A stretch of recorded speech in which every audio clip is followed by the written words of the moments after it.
శ్రీమాత్రే నమః.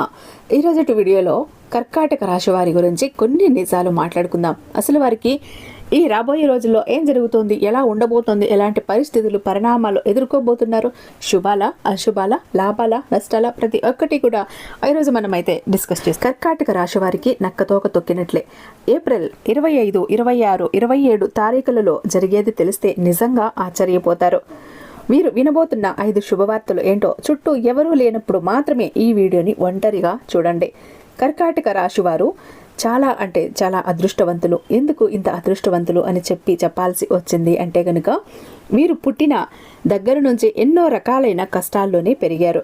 చిన్నప్పటి నుంచి కూడా అంటే వీరికి ఊహ తెలిసినప్పటి దగ్గర నుంచి కూడా ఎన్నో రకాలైన కష్టాలని చూశారు.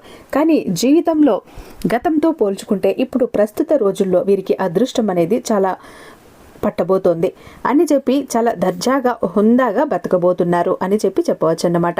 ఎందుకంటే గతం గతః అని చెప్పి గతాన్ని మర్చిపోయి ఎప్పుడైతే కర్కాటక రాశి వారు కొత్త జీవితాన్ని మొదలుపెట్టి బ్రతకాలి అనుకుంటారో, నాకంటూ ప్రత్యేకమైన స్థానాన్ని ఏర్పరచుకోవాలి, నాకంటూ ప్రత్యేకమైన గుర్తింపును ఏర్పరచుకోవాలి అని చెప్పి వాళ్ళ మనసులో ఫిక్స్ అవుతారు. కర్కాటక రాశి వారు ఏ నిర్ణయం తీసుకున్నా కూడా చాలా హుందాగా ఉంటుందండి. కర్కాటక రాశి వారు కూడా వారు అనుకున్న స్థానానికి చేరటం కోసం ఎంతో కష్టపడతారు. అన్ని కష్టాలను దాటుకుని ఎంత గట్టిగానైనా ప్రయత్నించి అనుకున్న స్థాయిలోనికి వెళ్ళి కూర్చుంటారు. అంతటి గొప్ప పట్టుదల అనేది కర్కాటక రాశి వారికి ఉంటుందని చెప్పుకోవచ్చు. కర్కాటక రాశి వారి యొక్క లైఫ్ పార్ట్నర్ విషయానికి వస్తే, లైఫ్ పార్ట్నర్ విషయం కూడా చాలా అదృష్టవంతులు అని చెప్పాలి. ఈ కర్కాటక రాశి వారి తల్లిదండ్రులను కానీ తోబుట్టువులను కానీ ఎంత ప్రేమగా చూసుకుంటారో అంతకంటే రెట్టింపుగా భార్య బిడ్డలను చూసుకుంటూ ఉంటారు. వీరి యొక్క మనసు అనేది చాలా మంచి మనసు. అందరూ బాగుండాలి, అందులో నేను కూడా ఉండాలి అని చెప్పి అనుకుంటూ ఉంటారు. వీరు ఏ కష్టం వచ్చినా నష్టం వచ్చినా మనసులోనే ఉంచుకుంటారు. ఎదుటి వారికి ఎప్పుడూ కూడా తన కష్టాన్ని పంచుకోరు. అంటే నాకు కష్టం వచ్చింది, ఈ కష్టంతోనే బాధపడుతున్నాను అని చెప్పి ఎదుటి వారితో ఎప్పుడూ కూడా చెప్పరన్నమాట. వీరి యొక్క కష్టాన్ని పాపం వీరి మనసులోనే ఉంచుకొని ఎవరికీ తెలియకుండా 4 గోడల మధ్య నైట్ పడుకున్నప్పుడు ఒంటరిగా ఉన్నప్పుడు బాధపడుకుంటూ ఏడ్చుకుంటూ ఉండిపోతారే కానీ ఎవరికి చెప్పుకోరు. వీరిది చాలా సున్నితమైన మనస్తత్వం. చూడటానికి చాలా దర్జాగా హుందాగా గంభీరంగా ఉన్నప్పటికీ కూడా వీరిది చాలా చాలా సున్నితమైన మనస్తత్వం. వీరికి చాలా గట్టి పట్టుదల అనేది ఉంటుంది. ఏదైనా బిజినెస్ చేస్తున్నా కానీ, లేదా ఏదైనా చిన్న చిన్న వ్యాపారాలు చేస్తున్నా కానీ, లేదా పెద్ద వ్యాపారాలు చేస్తున్నా కానీ వీరికంటూ ప్రత్యేకమైన స్థానాన్ని ఏర్పరచుకోవాలి, ఒక ప్రత్యేకమైన గుర్తింపును ఏర్పరచుకోవాలి అని చెప్పి వీరికి చాలా గట్టి పట్టుదల ఉంటుంది. కర్కాటక రాశి వారి యొక్క సంతానం విషయానికి వస్తే, సంతానం కూడా చాలా గట్టి పట్టుదల. అంటే ఆ తండ్రి యొక్క లాగానే లేదా ఆ తల్లి లాగానే చాలా గట్టి పట్టుదలతో ఏ పనైనా కానీ చెయ్యటానికి ముందుంటారు. కాకపోతే కర్కాటక రాశి వారికి అప్పుడప్పుడు కొన్ని చిన్న చిన్న అనారోగ్య సమస్యలు అనేవి వస్తూ ఉంటాయి. దానికి కారణం వారి మీద ఏర్పడిన నెగిటివ్ ఎనర్జీ. ఎందుకంటే వీరు పడుతున్న కష్టాన్ని చూసి, వీరి కుటుంబానికి ఇచ్చే విలువ గౌరవాన్ని చూసి, కుటుంబాన్ని చూసుకునే అంటే కుటుంబాన్ని ప్రేమగా చూసుకోవటాన్ని చూసి, అంటే డబ్బు సంపాదించడాన్ని చూసి కొందరు ఓర్వలేక అందరూ కూడా ఇలా అనుకుంటూ ఉంటారు. అంటే వీరు బాగా సంపాదిస్తున్నారు, వీరికి చాలా డబ్బు ఉంది, వీరికి తక్కువేంటి, వీరికి లోటేంటి, వీరు చాలా ఇదిగా ఉంటారు అని చెప్పి వాళ్ళు అయిన వాళ్ళలోనే ముఖ్యంగా చెప్పుకుంటూ ఉంటారు. ఇలా అయిన వాళ్ళే ఈ రాశి వారి మీద పడి ఏడుస్తూ ఉంటారన్నమాట. కాబట్టి వీరి మీద కొంచెం నెగిటివ్ ఎనర్జీ అనేది ఎక్కువ ఉంటుంది. నెగిటివ్ ఎనర్జీ అనేది ఖచ్చితంగా ఈ కర్కాటక రాశి వారు తీసేసుకుంటూ ఉండాలి. లేకపోతే చిన్న చిన్న అనారోగ్య సమస్యలు లేదా తలనొప్పి ఉండటం, ఏ పని చేయకపోవటం, కొంచెం సోమరితనంగా అనిపించటం, లేదా అనీజీగా లేజీగా ఉన్నట్లుగా అనిపిస్తూ ఉండటం, ఇవన్నీ కూడా అనిపిస్తూ ఉంటుంది. ఇక ఆ పనిని అశ్రద్ధ చేస్తూ ఉంటారు. చేసే పని మీద శ్రద్ధ అనేది తక్కువగా అనిపిస్తూ ఉంటుంది. కాబట్టి ప్రతి శనివారం కానీ ప్రతి ఆదివారం కానీ ఉప్పు ఆవాలతో దిష్టి తీసివేసుకుంటూ ఉండటం, ఇలాంటివన్నీ కూడా వారానికి ఒకసారి, నెలకు ఒకసారి చేస్తూ ఉండటం వల్ల వీరి మీద ఉండే ఆ నెగిటివ్ ఎనర్జీ అనేది పూర్తిగా తొలగిపోతుంది. కర్కాటక రాశి వారికి కొంచెం కోపం ఎక్కువ అని చెప్పుకోవచ్చు. కాసింత కోపాన్ని తగ్గించుకుని, ఆ కోపం వల్ల శత్రువులు ఎక్కువగా ఉంటారు. ఏదైనా కానీ ఒక మాట వచ్చి వీరికే కానీ కోపం వస్తే ఎదుటివారు ఎంతటి వారైనా సరే, వారితో మనకు ఎన్ని సంవత్సరాలు పరిచయం ఉన్నా సరే, వారు ఎటువంటి మనస్తత్వం కలిగిన వారైనా సరే, ఎంత గొప్పవారు అయినప్పటికీ కూడా అటువంటివన్నీ కూడా ఆలోచించకుండా వెంటనే నోరు జారేస్తూ ఉంటారు అవతలి వారి మీద. కాబట్టి అయిన వాళ్ళలో కూడా వీరికి శత్రువులు ఎక్కువగా ఉంటారని చెప్పుకోవచ్చు. మీరు గుర్తుంచుకోవాల్సిన విషయం ఏంటి అంటే గనక, నా కోపమే నాకు శత్రువుగా మారుతుంది అనే విషయాన్ని గుర్తుంచుకొని కాస్తంత కోపాన్ని తట్టుకొని, కోపాన్ని దిగమింగుకొని మంచిగా నలుగురితో మాట్లాడేటప్పుడు కొంచెం ఆవేశాన్ని అదుపులో ఉంచుకుంటే వీరికి అన్ని రకాలుగా కలిసొచ్చే అవకాశం ఉంటుందన్నమాట. ఇక కర్కాటక రాశి వారికి శత్రువులు ఎక్కువ కాబట్టి ఎవరు శత్రువులో ఎవరు మిత్రువులో ఈ రోజుల్లో కనిపెట్టడం చాలా కష్టం కదండి.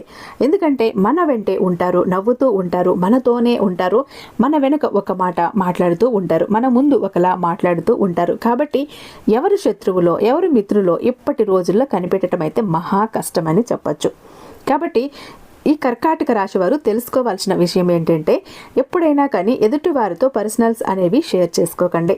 మీకు వచ్చే ఆదాయం కానీ, మీ కుటుంబాన్ని చూసుకునే తీరు కానీ, మీ బిడ్డకు పెట్టుకునే డబ్బు ఖర్చు కానీ, ఇటువంటివన్నీ కూడా ఎదుటి వారితో అస్సలు షేర్ చేసుకోకండి. ఇంకా మరీ ముఖ్యంగా పర్సనల్ విషయాలు కొన్ని ఉంటాయి, అలాంటివి ఎప్పుడు కూడా ఇతరులతో షేర్ చేసుకోకండి.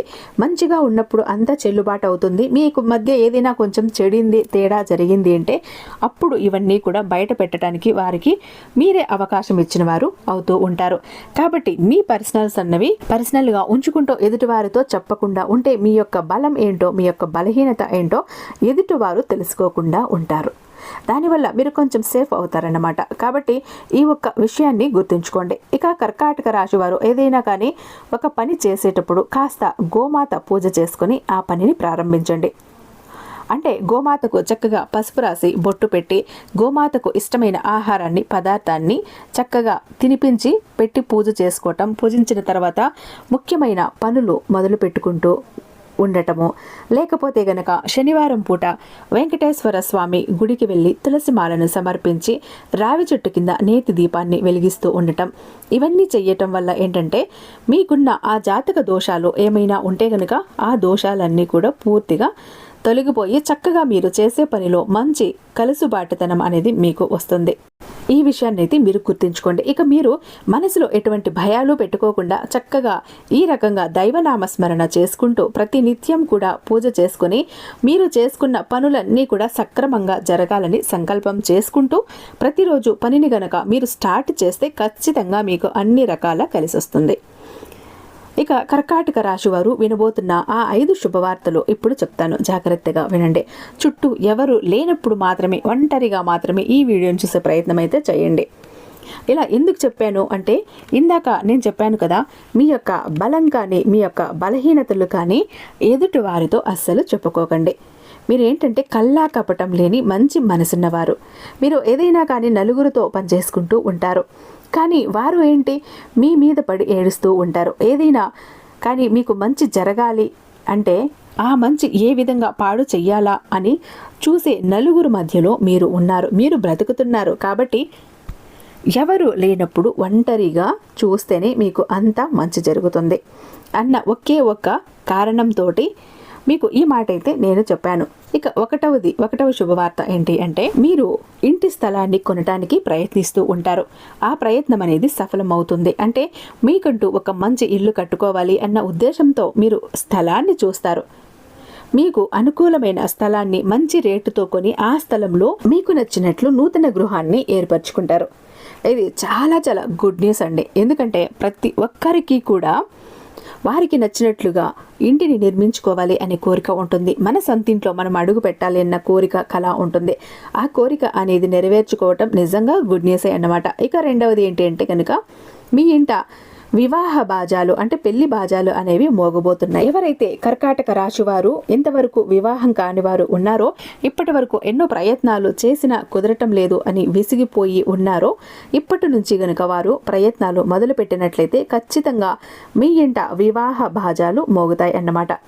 ఇక మూడవ శుభవార్త ఏంటి అంటే గనుక మీకు ఉన్న చిన్న చిన్న అనారోగ్య సమస్యలన్నీ కూడా పూర్తిగా తొలగిపోయి ఆరోగ్యమే మహాభాగ్యం అని చెప్పి అనుకుంటూ ఉంటాం కదా.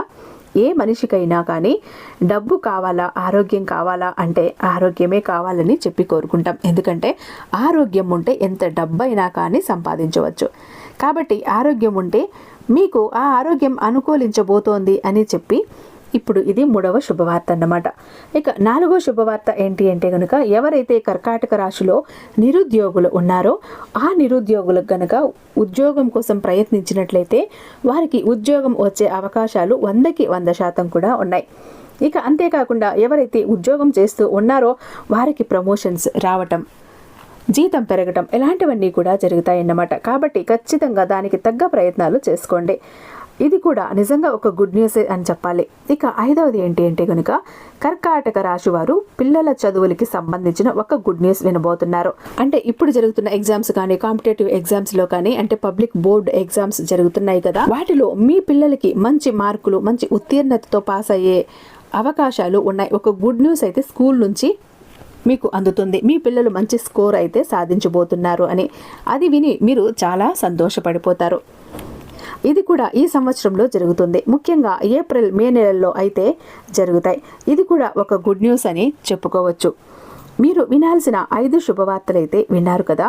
ఇక ఏప్రిల్ 25, 26, 27 ఈ 3 తేదీల్లో కర్కాటక రాశి వారికి ముందుగా వృత్తి, ఉద్యోగ, వ్యాపార రంగాలలో చూసుకుంటే ఆర్థిక పరంగా లాభాలు కలిసొచ్చే అవకాశాలైతే ఎక్కువగా కనిపిస్తున్నాయి ఈ 3 రోజుల్లో. కాబట్టి కొంచెం గట్టిగా ప్రయత్నించండి. వృత్తి, వ్యాపార, ఉద్యోగాలకు సంబంధించి ఊరు ప్రయాణాలైతే ఈ 3 రోజుల్లో ఒక రోజు ఖచ్చితంగా కలుగుతాయి. ఇక కుటుంబ పరంగా చూసుకుంటే భార్యాభర్తల మధ్య మంచి అనుకూలత ఉంటుంది. కుటుంబ పరంగా చాలా బాగుంటుంది. ఇక సంతాన పరంగా చాలా బాగుంటుందన్నమాట. తల్లిదండ్రుల పరంగా కూడా చాలా అనుకూలంగా ఉంటుంది. ఇక విద్యార్థులకు కూడా ఈ 3 రోజులు కూడా మీరు చదివిన సబ్జెక్టుల్లో మంచి మార్కులు రావటం, చక్కగా ఎగ్జామ్స్ రాసి రావటం, చదువుకునే పిల్లలైతే చక్కగా చదువుకోవటం, చదువు వీరికి బాగా అనుకూలంగా రావటం ఇవన్నీ కూడా జరుగుతాయి. విద్యార్థులకు కూడా ఈ 3 రోజులు ఎటువంటి ప్రాబ్లమ్స్ అయితే లేవని చెప్పి చెప్పుకోవచ్చు.